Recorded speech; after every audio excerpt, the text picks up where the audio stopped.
ચાર તપસ્યા અને ચાર મુક્તિ એમાં આપણે આગળ જોઈએ છીએ.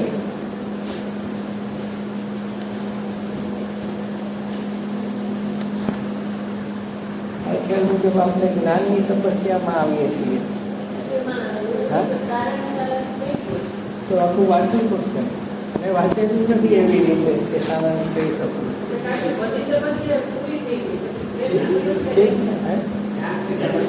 જ્ઞાનની તપસ્યા એ છે એ કેટલા છે આપણે?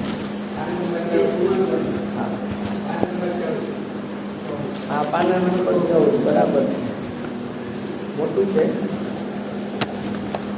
જ્ઞાનની તપસ્યા.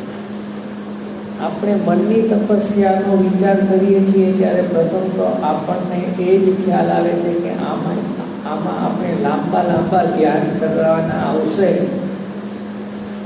એમાંથી આપણા ચિત્ત ઉપર આપણે કાબુ મેળવી શકીશું અને છેવટે એની પરમ સિદ્ધિ તરીકે આપણને આંતર નિરવતાની પ્રાપ્તિ થશે. યોગ સાધનાની આ બાજુ આપણને ઘણી પરિચિત છે અને તેથી તેના ઉપર વિસ્તૃત વિવેચન કરવાની જરૂર નથી. જ્ઞાનની તપસ્યા એટલે મનની તપસ્યા. અને સર્વસામાન્ય ખ્યાલ એવો છે મનની તપસ્યાનો કે ધ્યાન કરવું, સમાધિમાં મુક્ત થઈ જવું અને મનને શાંત અને નીરવ કરી નાખવું, એટલું પૂરતું છે. આપણે સર્વસામાન્ય રીતે આટલું સમજેલા છીએ, જાણકારી થકી સમજેલા છે. અનુભૂતિ અનુભવ એ પછીની વાત છે. એટલે માતાજી કહે છે એ બાબત અહીંયા હું વધુ વિસ્તારથી નહીં કરું, પરંતુ આ સાધનાની એક બીજી બાજુ પણ છે જેના પ્રત્યે લોકોનું જ્ઞાન સામાન્ય રીતે બહુ ઓછું ગયેલું છે. એ છે વાણીનો સંયમ. કોઈ જુદી જગ્યાએ લઈ જાય છે. વાણીનો સંયમ, કંટ્રોલ ઓફ ધ સ્પીચ. આપણે વાણી વિલાસમાં રાજતા હોય, વાણી વિલાસ કહીએ, બોયલા જ રાખવું પડે, બોયલા જ રાખવું પડે, બોયલા જ રાખવું પડે. કોઈક મળ્યું એટલે બોયલા રાખીએ, ફોન ઉપડો એટલે બોયલા રાખીએ. તો વાણીના સંયમની માતાજી વાત કરે છે. આપણા વિચારકો અમુક જૂથ અપવાદ સિવાય વાણીના સ્વચ્છંદ ઉપયોગની સામે કેવળ મૌનની જ હિમાયત કરે. સામાન્ય રીતે બધી જગ્યાએ મૌનની હિમાયત કરવામાં આવે કે ભાઈ મૌન રાખો, મતલબ કે બોલો જ નહીં, કશું બોલો નહીં, મૌન રાખો. પરંતુ વાણી એકદમ લય કરી નાખવો તેના કરતાં વાણી ઉપર કાબુ મેળવવો એમાં એક વધુ મહાન તપસ્યા રહેલી છે, અને એ તપસ્યા વધુ લાભદાયક પણ છે. ફક્ત મૌન થઈ જવું, કશું જ બોલવું નહીં, એના કરતાં એક મોટી તપસ્યાની માતાજી વાત કરે છે કે વાણી છે એમાં આપણે જરૂર પૂરતું જ એનો સંયમ એવો રાખીએ કે એક શબ્દ વધુ પણ નહીં, એક શબ્દ ઓછો પણ નહીં. એ રીતે આપણે એને સંયમમાં રાખીને સાધનામાં ઉપયોગ કરીએ, એ માટે માતાજી વાત કરે છે. અને એ તપસ્યા વધુ લાભદાયક પણ છે. અતિ મનસની સાધના માટે આ વસ્તુ લાભદાયક પણ છે. બે એક્સ્ટ્રીમ છે. એક તો બોયલા જ રાખવું, વાણી વિલાસ કહીએ, અને બીજું છે ટોટલ મૌન કરી લેવું, એક પણ શબ્દ ઉચ્ચારવો નહીં. માતાજી કહે છે એ બેમાંથી બે એક્સ્ટ્રીમ જે છે, બે અંતિમ છેડા છે, એ કરવાનું નથી. વાણીને સંયમમાં એવી રીતે રાખવું કે જેથી કરીને આપણે વધુ લાભદાયક બની શકે. પૃથ્વી ઉપર અર્થવાળા અવાજનો ઉપયોગ કરી શકે તેવું પહેલું પ્રાણી તે માણસ છે. મનુષ્ય પોતાની આ શક્તિ વિશે મગરૂરી ધરાવે છે, અને એ શક્તિનો કશી મર્યાદા કે વિવેક વિના મનફાવતો ઉપયોગ કરીએ જાય છે. આપણે આખું જગત જોશું તો વાણી તો ઘણામાં છે, પક્ષીમાં પણ છે, જીવડામાં પણ છે, કંસારીમાં પણ છે, માખીમાં પણ છે. અવાજ રૂ કરે, પણ એનો અર્થ કંઈ હોતો નથી, અથવા હોય તો આપણને સમજ નથી આવતી. આપણે મનુષ્ય એવું પેલું પ્રાણી છે કે જે વાણી તો બોલે છે પણ એ અર્થસભર છે. એનો સામેનો માણસ એનો પ્રતિસાદ આપી શકે છે, એ સમજી શકે છે, એ મનમાં પસાર થઈને એનો અર્થઘટન કરીને સમજી શકે છે. અને એને કારણે એક જાતનું ઘમંડ આવી જાય છે કે અમારા મનુષ્ય જેવું આ પૃથ્વી પર કોઈ નહીં. અને ઘમંડને કારણે એ વાણીનો અસ્ખલિત રીતે દુરુપયોગ થતો રહે છે. કોઈ બ્રેક વગર ગાડી સોની સ્પીડે જાય નહીં જાય, સ્પીડ બ્રેકર વગર. એ વાત માતાજી અહીંયા કરે છે. માણસની આ વાણીના ઘોંઘાટથી જગતના કામ ખરેખર બહેરા થઈ રહ્યા છે. અને કેટલીક વાર તો આપણને લગભગ એમ જ લાગે છે કે વનસ્પતિની દુનિયામાં જે સંવાદપૂર્ણ મૌન વસેલું છે તે માણસની દુનિયામાંથી તો ખરેખર ચાલ્યું જ ગયેલું છે. આટલું બધું વાણીનું અત્યારે તો વધુ છે આ ટેકનોલોજીના જમાનામાં, કે એટલું બધું એ પ્રસરી રહ્યું છે કે એને ઘોંઘાટનું સ્વરૂપ ધારણ કર્યું છે, ગૂંચવાડાનું સ્વરૂપ ધારણ કર્યું છે. આપણે કોકને પૂછીએ કે રાત્રે સૂતા પહેલાં નહીં ખવાય, તો યુટ્યુબ ઉપર જાજો, 5 જણા એમ કહેશે કે ખવાય, 15 જણા એમ કહેશે ન ખવાય, 6 એમ કહેશે કે ખાંડ નાખીને ખવાય. એટલો બધો ઘોંઘાટ થયેલો છે. એટલા બધા ગૂંચવાડાઓ પ્રવર્તી ગયા છે આ દરેક વસ્તુમાં. જ્યાં તમે દાખલો આપું છું તો આ દરેક વસ્તુમાં વાણીને કારણે વધુ ને વધુ આપણે આપણી જાતને ગૂંચવાડામાં, ઘોંઘાટમાં સરાવી દઈએ છીએ, એમાં વહી જઈએ છીએ. એટલે માતાજી કહે છે વનસ્પતિનું પોતાનું એક મૌન છે. માતાજી એમ કહે છે વનસ્પતિ જગત છે એ શાંત છે. સવારના ઉઠે પછી ઘોંઘાટ નથી કરતી, આપણે ઉઠીએ નો સૂરજ તો કેવો દેખાય છે, જુઓ જુઓ ભાઈ, આમ દોડાદોડ કરી મૂકીએ. વનસ્પતિ નથી, પશુ પક્ષી એની મસ્તીમાં જીવે છે કુદરત સાથે, ત્યારે આપણે જે ઘોંઘાટમાં શરૂ કરીએ છીએ. વનસ્પતિનું મૌન કેવું હોય, એના માટે માતાજીની અનુભૂતિઓ છે. આપણે એક વસ્તુ અહીંયા સમજી લઈએ, આપણે ઉત્ક્રાંત થતા થતા મનુષ્ય દેહ ધારણ કરેલો છે, એટલે આપણે આ વનસ્પતિ જગતમાંથી પસાર થઈને આવેલા છે. આ સમજીએ, આપણામાં બીજ સ્વરૂપે આ બધી વસ્તુઓ હજી સચવાયેલી છે.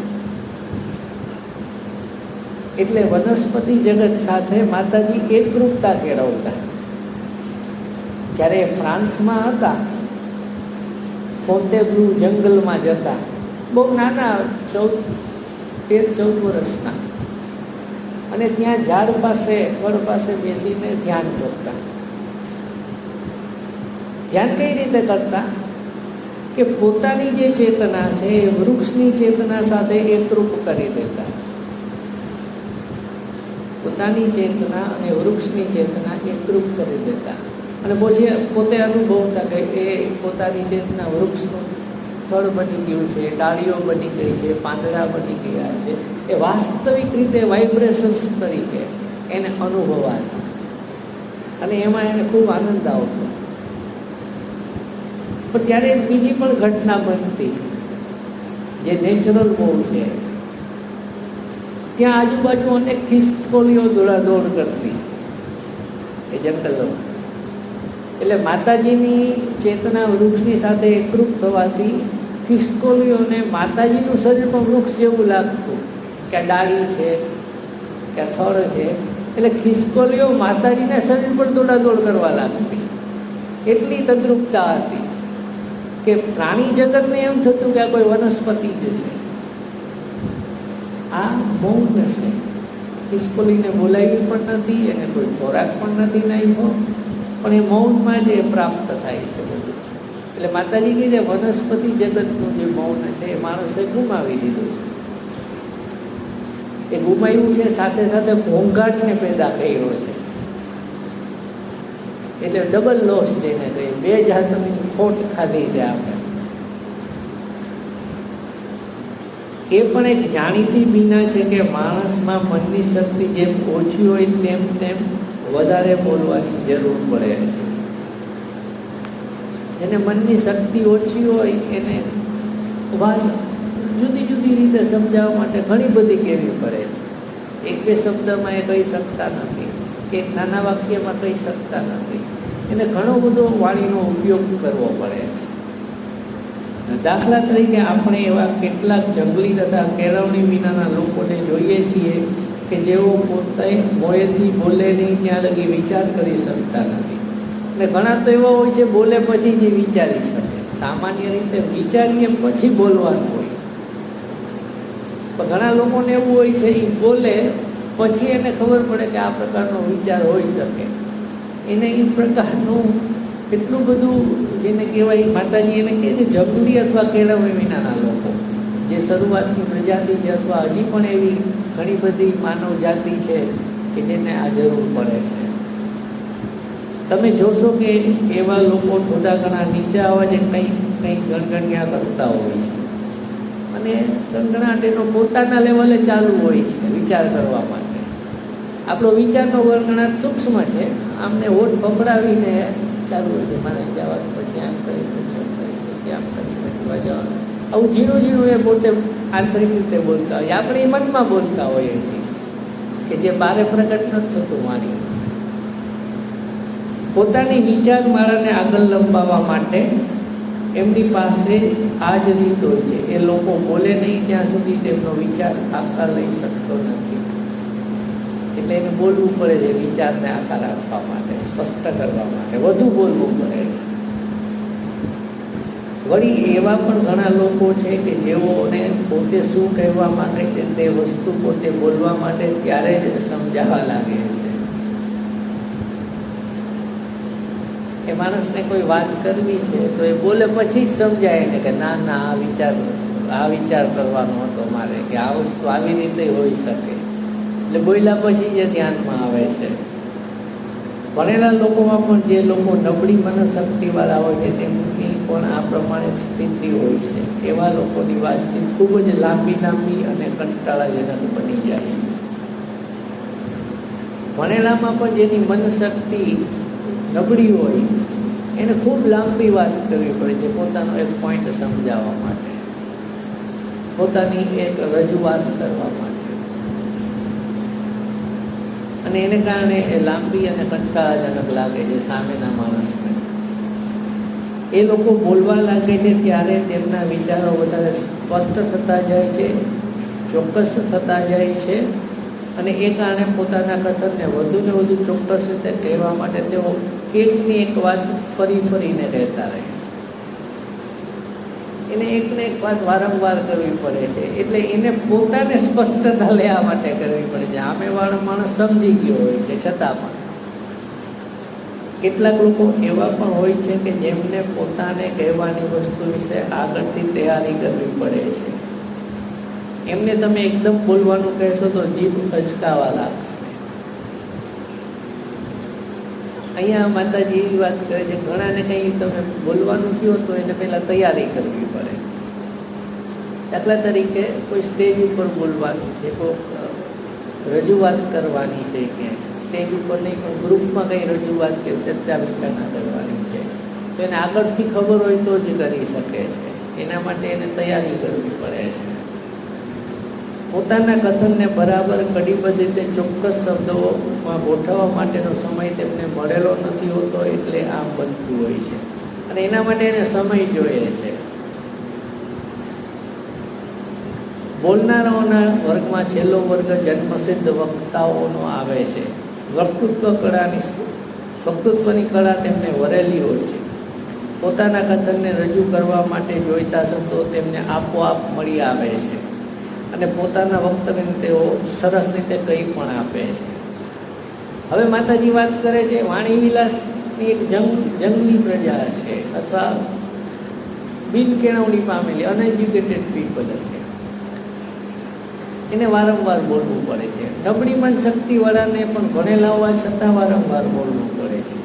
અમુક એવી વ્યક્તિઓ હોય છે કે એને તમે ઓન ધ સ્પોટ બોલવાનું કહો, ભલે સારા ભણેલા ગણેલા હોય તો પણ એ તાત્કાલિક બોલી શકતા નથી. એને થોડો સમય જોઈએ કે કલાક પછી હું બોલીશ, ત્યાં સુધી એને પ્રિપેરેશન કરવી પડે. અને અમુક છે જન્મસિદ્ધ વક્તાઓ હોય છે. જન્મસિદ્ધ વક્તાઓમાં જુદી રીતે જોઈએ આપણે. માતાજી જ્યારે મારા ખ્યાલ મુજબ જાપાનમાં હતા ત્યારે બહાઈ ધર્મના વડાની સાથે સત્સંગ કરતા. માતાજી પોતે, જો તમને ખ્યાલ હોય એક વસ્તુનો, કે 7 વર્ષ સુધી એને લખતા વાંચતા ના આવડતું, એવા ઉલ્લેખો છે. અને એક દિવસ એના ભાઈએ, એનો ભાઈ માત્યો, એની બેનની મજાક કરવા માટે એક વાક્ય કે પુસ્તક લઈને આવ્યો અને કીધું કે મીરા તું આ વાંચી બતાવ. મીરા કહે છે મને તો વાંચતા આવડતું, તું મને મૂળાક્ષરની ચોપડી લઈ આવી દે તો હું વાંચતા શીખી જાઉં. એનો ભાઈ એના માટે મૂળાક્ષરની, આપણે કંકોબારકની કહીએ એવી પુસ્તક લઈ આવે છે. અને મીરા પોતે 8 દિવસમાં આખી ભાષાનું જ્ઞાન પ્રાપ્ત કરી રહ્યા છે. એવી જ રીતે મીરાને, માતાજીને બહાઈ ધર્મના વડા છે એની યાર સત્સંગ કરતા, અને બહાઈ ધર્મના વડા જે હતા ગુરુ, એ બધાને પ્રવચન આપતા. બારે બધા સાધકો બેઠા હોય ને મીરા અને બીજા ગુરુને 2-4 વ્યક્તિ અંદર બેઠા હોય ને પછી બહાર આવતા. એકવાર બહાઈ ધર્મના વડાએ મીરાને કીધું કે આજે તારે પ્રવચન દેવાનું છે, આજે તારે પ્રવચન દેવાનું. તો મીરા, માતાજી કહે છે મેં તો કોઈ દિવસ કોઈને પ્રવચન આપ્યું નથી, તો હું કઈ રીતે આપું? તો કે તારે કાંઈ કરવાનું નથી, તારું મન નિરવ કરી નાખ, વાણીની ધારા આપોઆપ ઉપરથી આવશે. એટલે માતાજી એ 30-40 લોકો બેઠા હોય છે, એની પાસે જાય છે હોલમાં અને નિરોમન કરે છે, અને પછી જોવે છે કે આખી વાણીની ધારા એને ઉપરથી આવે છે, શબ્દે શબ્દ, અને માતાજી એનું વક્તવ્ય એ આપતા જાય છે. આવી જ વસ્તુ શ્રી અરવિંદને પણ થયેલી. ત્યારે વિષ્ણુ ભાસ્કર લેલે એમને મળેલા અને કોંગ્રેસ અધિવેશનમાં પ્રવચન આપવાનું. શ્રી અરવિંદનું મન તો નીરવ થઈ ગયું હતું, વિચાર શૂન્ય જેને કહીએ, તો પ્રવચન દેવું કઈ રીતે? મને કોઈ વિચાર જ ના આવે તો મારે બોલવું શું? શ્રી અરવિંદે લેલેને પૂછ્યું કે આ મારું તો નિરૂપણ છે, મારે આ જનતાને સંબોધવી કઈ રીતે? તો કે તમે કાંઈ ન કરો, તમે જાઓ શાંતિથી અને સમગ્ર આ જનતા છે, સભામાં બધા બેઠા છે, એને નારાયણ સ્વરૂપે તમે જુઓ. એટલે શ્રી અરવિંદ સ્ટેજ ઉપર જાય છે અને બધાને નારાયણ સ્વરૂપના દર્શન કરીને ઊભા રહે છે. ત્યાં તો અસ્ખલિત પ્રવાહ આવે છે એને વાણીનો, શબ્દોનો, અને એ આખું પ્રવચન એની મેળે બોલતા જાય છે, કોઈ તૈયારી નહીં. શબ્દ ક્યાં બોલવા એ ઉપરી શક્તિ, ઉદ્ગમાની શક્તિ નક્કી કરીને મોકલે છે અને શ્રી અરવિંદે બોલતા જાય છે. તો આ બધા જન્મસિદ્ધ વક્તા. અમુક ઓરેટર હોય છે, ખાલી વક્તા હોય છે, એને એટલું બધું વાંચ્યું હોય છે એટલે ગમે ત્યારે ગમે એ વિષય બોલી શકે, આંજી દઈ શકે, એ વાત જુદી છે. આ અધ્યાત્મની વાત છે. જે માતાજી શ્રી અરવિંદની મેં વાત કરી ને, એ જ્યારે સાધના કરીએ ને ત્યારે આ પ્રગટ થાય છે.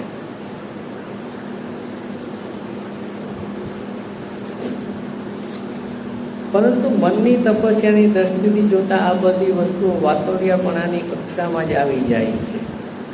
કારણ બોલવાની અનિવાર્ય જરૂર વિના એક પણ શબ્દ બોલવો તેને હું વાતોડિયાપણું જ ગણું છું. માતાજી એમ કે છે એક પણ શબ્દ વધુ બોલવો જરૂર ન હોય છતાં એ ટોકેટિવનેસ, વાતોડિયાપણું છે આપણું. આ તમે પૂછી શકો છો કે બોલવા માટે આવી અનિવાર્ય જરૂર ક્યારે સમજવી, અને એ વસ્તુ સમજવા માટે આપણે બોલતી વાણીની સર્વ કક્ષાઓનું એક સામાન્ય વર્ગીકરણ કરીને વિચાર કરીશું. મારે આ શબ્દ બોલવો કે નહીં, એ જરૂરિયાત છે કે નહીં, એ કઈ રીતે સમજે? તો માતાજી અમે એ સમજાવવા માગે છે. બોલતા શબ્દમાં પહેલો વર્ગ છે સ્થૂળ ભૂમિકા ઉપરના બાહ્ય વ્યવહારોને ખાતર વપરાતા શબ્દો. આપણે જુદા જુદા શબ્દો યુઝ કરીએ છીએ સ્થૂળ ભૂમિકા ઉપર. ત્યાં ખુરશી છે, આ ટેબલ છે, આ જમવાનું છે, આ પંખો છે, આ સ્વિચ છે, આ રીતે લાઇટ થાય છે, આ બધા સામાન્ય શબ્દો છે. તો ખુરશી કહો એટલે સમજાઈ જાય. આવા શબ્દોની સંખ્યા સૌથી મોટી છે અને સામાન્ય જીવનમાં ઘણે ભાગે તે જ શબ્દો સૌથી વધુ ઉપયોગના હોય છે. આપણા રોજિંદા વ્યવહારમાં શબ્દોનો આ અખંડ ગણગણાટ આપણે અનિવાર્ય જેવો જ લાગે છે. આ બોલવું જ પડે છે. નાવાની ડોલ આપને પાણી નળમાં નથી આવતું. આ બધા શબ્દો બોલીએ એટલે તરત જ આપણને દેખાવા અને નળ છે, પાણી ડોલ છે, પાણી છે, ખુરશી છે, બાથરૂમ છે, આ બધી વસ્તુ સામાન્ય છે આપણા માટે અને અનિવાર્ય લાગે છે કે આ બોલવું જ પડશે આપણે. પરંતુ તમે આ ઘોંઘાટને ઓછામાં ઓછો કરી નાખવા પ્રયત્ન કરશો તો તમને જણાવવા લાગશે કે ઘણી એક વસ્તુઓ તમે જો બોલ્યા વિના મૂંગા કરશો તો તે વધારે સારી રીતે અને વધારે ઝડપથી થઈ શકે છે. આવું અનેક વસ્તુ બોલ્યા કરવી એની કરતાં થોડું બોલીને મૌન રહે તો મૌનની જે વાણી છે એ બીજા વ્યક્તિમાં એ પ્રવેશે છે. આપણે ઘણી વાર કહીએ છીએ ટેબલ ઉપર જમવા બેઠા હોય તો આપણે છાશ જોતી હોય છે, સામેવાળી વ્યક્તિ કહે છે લ્યો છાશ લ્યો તમે, તો આપણી જે ઈચ્છા છે એનો પડઘો ત્યાં પડેલો હોય છે એટલે સામેથી આપણે આ આદાન પ્રદાન જે વાણીનું છે મૌનમાં થઈ જાય છે. આપણી જરૂરિયાત છે. એક છે માંગવાની કે છાશ આપો ને, બીજું છે એની મેળે થઈ જાય છે. ધીરે ધીરે ઓછું બોલશું તો મૌનમાં જે સાચી વાણી પ્રગટ થાય છે એનું આદાન પ્રદાન આજુબાજુમાં થતું હોય છે.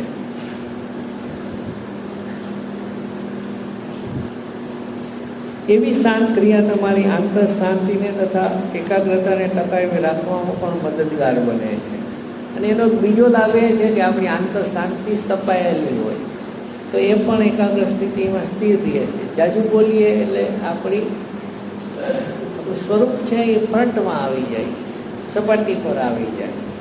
એને કારણે આપણે વધુ ને વધુ ચેતનામાં વિખેરાતા જઈએ છીએ, આપણી શાંતિનો ભંગ થતો જાય છે.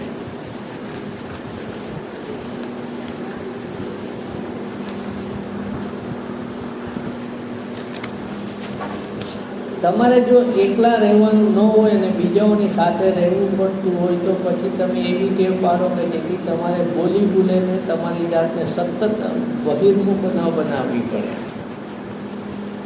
એકલા રહેતા હોય તો વાંધો જ નથી, આપણે બોલવાની જરૂર નથી. ઘરમાં એકલા રહેતા હોય દાખલો છે, પણ ઘરમાં એકથી વધુ વ્યક્તિ સાથે રહેતા હોય તો વાણીનું આદાન પ્રદાન જરૂરી છે. પણ બને એટલું ઓછું બોલો જેથી કરીને મૌનમાં જ એકબીજા સમજી જાય.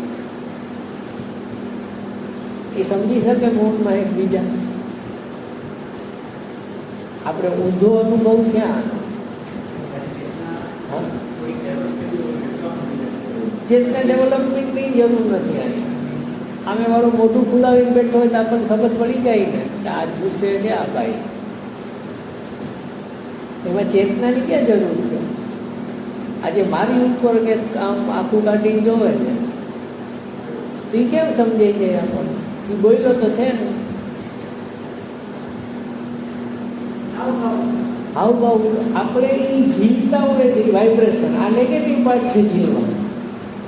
તો સાધનામાં આને હકારાત્મક પોઝિટિવ પાર્ટ તરીકે આપણે સ્વીકારવાનું છે. બંને પક્ષ, આપણે અને બીજા અને આપણે, કે આપણે આદાન પ્રદાન વધુ ને વધુ ઓછા શબ્દોમાં મૌનમાં કરી શકીએ. જો એ મૌનમાં ન થાય તો આપણી ચેતના બહિર્મુખ થતી જાય છે, સપાટી પર વધુ ને વધુ રહેતા શીખીએ છીએ. એટલે આંતર જે આપણા અનુભવો છે કે શાંતિ છે એનાથી આપણે દૂર થતા જઈએ છીએ. અને તમે જોશો કે તમારી અને બીજાઓની વચ્ચે ધીરે ધીરે એક આંતરિક સમૃદ્ધિ સ્થપાતી જાય છે. જો આવું કરશું તો ધીરે ધીરે એ ટ્યુનિંગ આવતું જાય છે એકબીજાને. ભલે આપણે અજાણ્યા હોઈએ, અહીંયા રૂમમાં કોઈક સાથે રહેતા હોય તો એ ટ્યુનિંગ આવવા માંડે કે 5 વાગે ઉઠવાનો છે તો એ 10 મિનિટમાં 10 કલાક તો હું 5 ને 10 ઉઠીશ. ભલે કોઈએ કીધું નથી પણ એ આપમેળે ટ્યુનિંગ આવવા માંડે. આ વસ્તુ આપણે ઘરમાં, આપણી ઓફિસમાં, આપણા ધંધામાં, આપણી સંસ્થામાં, જ્યાં જ્યાં વ્યવહારો થતા હોય આ પ્રકારના, એમાં કરવાની જરૂરિયાત છે. તે પછી તમે તમારી વાત ઓછામાં ઓછા શબ્દો દ્વારા અથવા બિલકુલ શબ્દ વિના પણ બીજાને પહોંચાડી શકશો. આ બહારની નિરંતરતા તમારી આંતરિક શાંતિને માટે પણ બહુ અનુકૂળ હોય છે. અને તમારામાં જો શુભેચ્છા અને અખંડ અભિપ્સા હશે તો તમે એવું વાતાવરણ સર્જી શકશો કે જે પ્રગતિ માટે બહુ જ પોષક નીવડશે. આંતરિક સ્થિરતા જળવાઈ રહે છે, આંતરિક શાંતિ પણ જળવાઈ રહી છે. જો એમાં 2 વસ્તુ ઉમેરી દઈએ, શુભેચ્છા, કલ્યાણકારી ભાવના, બધાને કલ્યાણકારી ભાવનાથી જ જોવાના છે. ગુડવિલથી, જેને માતાજી કહે છે, એમનું પણ ભલું થાય. એ ગુસ્સે થાય છે એને પ્રેમ કરે છે. આપણી પ્રાર્થના બધાના કલ્યાણ માટે હોવી જોઈએ. ગુડવિલ, જેને માતાજી કહે છે, શુભેચ્છા અને અખંડ અભિપ્સા. અને અભિપ્સા રાખીએ કે માનું આ કામ આજની તો કાલે સિદ્ધ થશે, આજની તો કાલે સિદ્ધ થશે. તો આ બધી વસ્તુ છે એ સોનામાં સુગંધ ઉમેરી દે છે.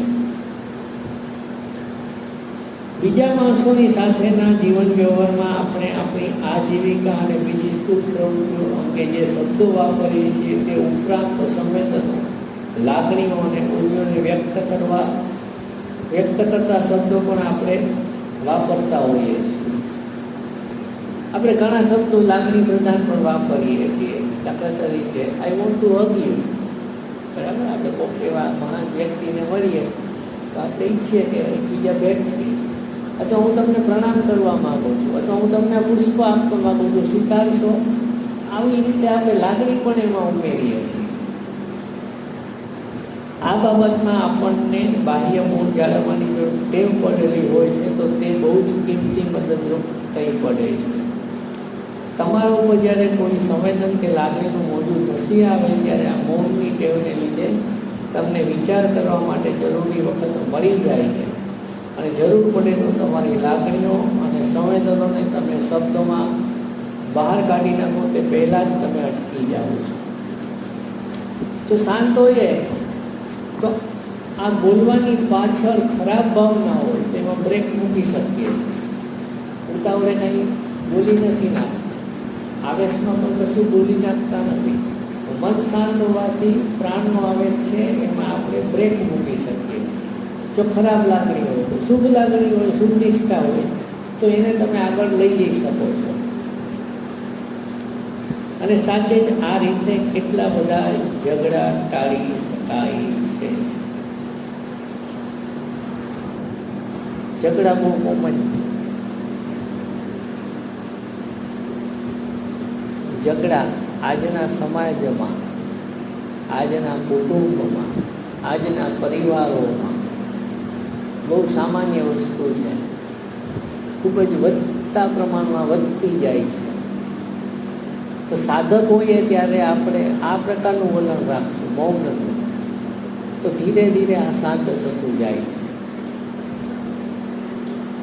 ઝઘડા વિશે માતાજી એક સરસ વાક્ય લીધું છે. વેન યુ quarrel, તમે જ્યારે ઝઘડાની શરૂઆત કરો છો, you declare a war against the divine. તમે પ્રભુ સાથે યુદ્ધ છેડો છો. ત્યારે આપણને એમ લાગે છે કે હું આની હારે ઝઘડું છું, તો ત્યારે પ્રભુનું કાર્ય જે થતું હોય છે એમાં વિઘ્નરૂપ થતા હોય છે. ભલે આપણે ગમે એવા ઊંચા સાધક હોઈએ, ગમે એવા માતાજીના મોટા બાળક હોઈએ, પણ જ્યારે ઝઘડા કરીએ છીએ આપણે કોઈ પણની સાથે, ત્યારે પ્રભુ સાથે યુદ્ધ છેડી દે છે, જાણતા અજાણતા.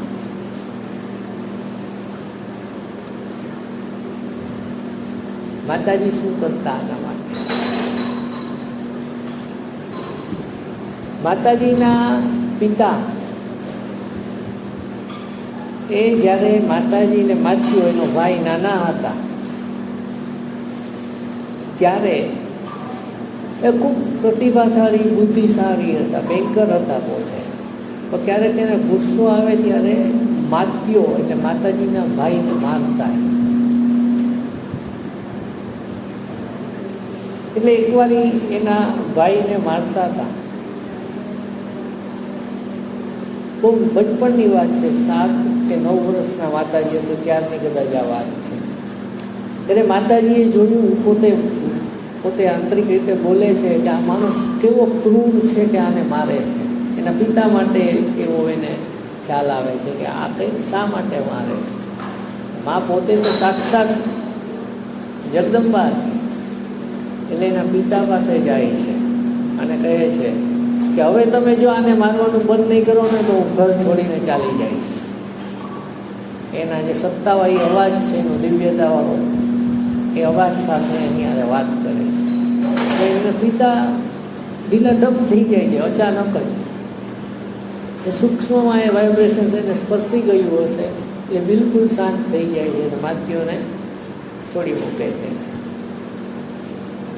માતાજીને પોતાને ઝઘડા ન ગમતા બચપણથી.